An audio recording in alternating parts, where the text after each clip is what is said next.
2025-এ দাঁড়িয়ে অনেকের মনে প্রশ্ন আসে যে প্রাইভেট চাকরি, বেস্ট প্রাইভেট চাকরি কী কী রয়েছে, কোন কোন ফিল্ড বা কোন কোন সেক্টরে চাকরি ভালো রয়েছে, মানে ভালো ডিমান্ড রয়েছে, হাই ডিমান্ড রয়েছে।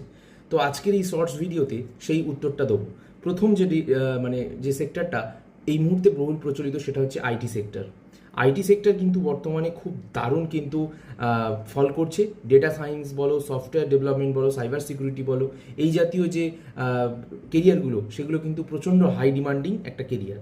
নেক্সট হচ্ছে ফিনান্স রিলেটেড যে কোনো কাজ কিন্তু এই মুহূর্তে দাঁড়িয়ে প্রচণ্ড পরিমাণে, মানে ব্যাংক, ফিনান্স, ইন্স্যুরেন্স, এই জাতীয় কাজ, ইন্স্যুরেন্সের কাজ, ঠিক আছে, এই জাতীয় কাজগুলো কিন্তু এই বর্তমানে প্রাইভেট জবে প্রচুর দেখা যাচ্ছে। হেলথ কেয়ার রিলেটেড, করোনার পর থেকে হেলথ রিলেটেড যে কোনো জব কিন্তু প্রাইভেট জবের জন্য খুব ভালো। আর ম্যানেজমেন্ট রিলেটেড, প্রতিটা ক্ষেত্র ম্যানেজমেন্ট করা, এই ম্যানেজমেন্ট রিলেটেড চাকরিও কিন্তু বর্তমানে দেখা যাচ্ছে। তো এই 4টি সেক্টর প্রচুর চাহিদা এই মুহূর্তে দাঁড়িয়ে 2025 সালে।